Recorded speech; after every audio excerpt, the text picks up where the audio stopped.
All right, hi everybody. I'm Ken, this is Alec and Del. We're all seniors studying engineering, electrical engineering in Pratt, and we're the co-founders of QuikCal.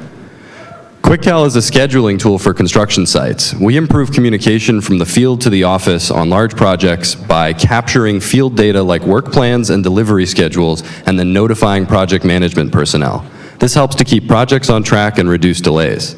QuikCal has been a huge part of our college experience. We started this project in a dorm room, and now we're working with billion-dollar companies saving millions of dollars in logistics costs.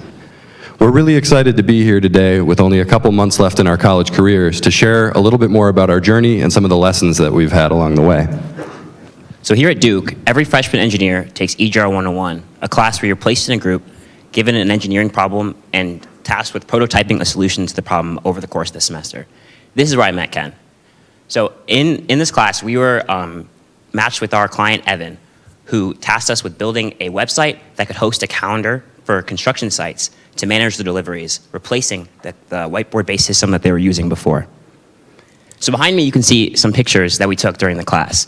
Over here, we have some images of note cards that we used to brainstorm our solution that we were gonna implement. You have an image of a delivery scheduled in the prototype website that we finished at the end of the semester. And here you can see us with our poster presentation, me and Ken smiling under our masks at our final presentation. So after the end of the semester, Evan liked the prototype we made and he saw some promise in it, and so he encouraged us to continue working on it. He paired us with a construction site that would be able to pilot our software. So the first pilot didn't go as well as we'd hoped. We found it was hard to get people to use the software, and we didn't really know what we needed to do to make it better. We realized that we didn't actually know anything about construction. We had just been relying on what Evan had said and his perspective on what the problem was and how it could be solved. So we decided to take a step back and sort of reconsider what we thought the solution to the problem should look like.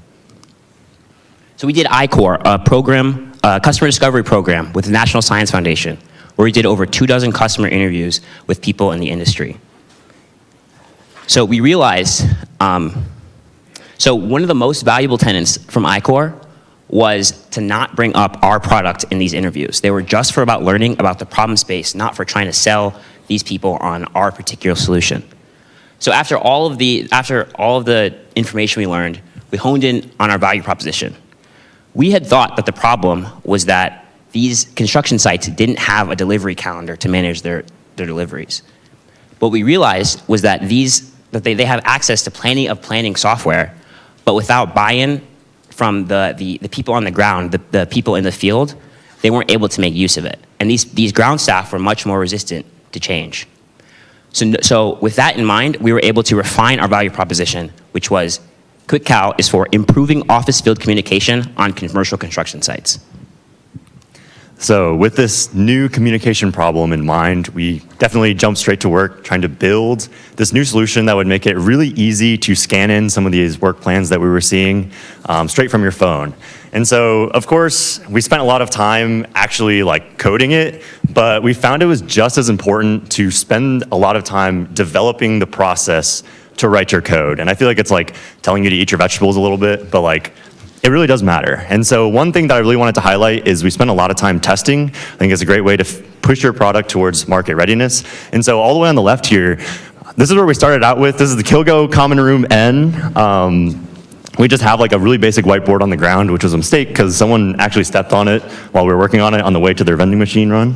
But it was here, we just had a really basic setup and we were able to design the architecture to make everything actually happen. And then we went to Ken's apartment and we upgraded and we started making a bit more realistic schedules. We started adding these sticky notes and we started really making all sorts of examples to really iron out all those corner cases. I like to call it, apartment decoration. I think this is a good photo because this is his bed and he has a nice little centerpiece right above it to wake up to every morning. And over here, as we were adding finishing touches, we started making these little test kits that we could send out to everyone else. And so this is a picture of a test kit that we sent to someone all the way out in Texas, 1,000 miles away. He gave us really important feedback on how to make our product super usable. And I think it was a huge achievement that we were able to actually set our system up somewhere else. But of course, during this process, we didn't do it alone. So here's the fabled Evan that we keep mentioning, but also Andrew. These two were really important advisors who really gave like a voice to an industry that we didn't know much about. And so they led us through a lot of critical design decisions, but also got us connected with a lot of future partners and advisors who could further refine our product. And of course, we can't go through this presentation without thanking Duke INE and the CFCI. They helped get us set up with various innovation grants like the Go Big Fund. And having this money was really important because it took the pressure off of us and gave us kind of free rein to buy all sorts of things and try things and break things and upgrade things and cancel things on the way to building an actually good product. So by the spring of 2024, we were well on our way to a working product, but we had to start building a business and getting customers. We needed to be able to explain to potential investors and advisors what QuikCal was, who our market was, and who our potential customers were. So we started by making pitch decks. We had to distill 3 years of work into 5 or 10 slides. And so you can see some pictures behind me of us learning how to pitch. We started at events just like this one at Duke, where we practiced our presentation. But over the past year, we've had the opportunity to attend conventions in Washington, D.C. and Atlanta, where we've pitched and gotten feedback from real venture capital investors and industry leaders in the construction sector. We also took classes at Duke that helped us learn skills to help execute on our business plan. Last spring, I was enrolled in the new Venture Develop class, which is part of INE and taught at Fuqua. This class actually paired me with graduate students who worked on our project on QuikCal with us. One of the assignments asked us to go out into the field and actually get paying customers for QuikCal, which was new to us because up until then, we'd only been doing free trials. What I learned from actually driving to construction sites was that this was a lot different from the discovery interviews that we'd done before. I learned that people are a lot more honest with you when you ask them to put money down. Some of the job sites would straight up reject us. They would say, delivery scheduling isn't an important problem for us, but we started to get our first paid customers.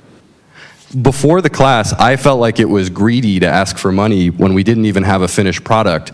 But what we saw by taking our first paying customers was that listening to demand signals from what people were really willing to pay for was some of the most valuable insight we got into refining our product roadmap.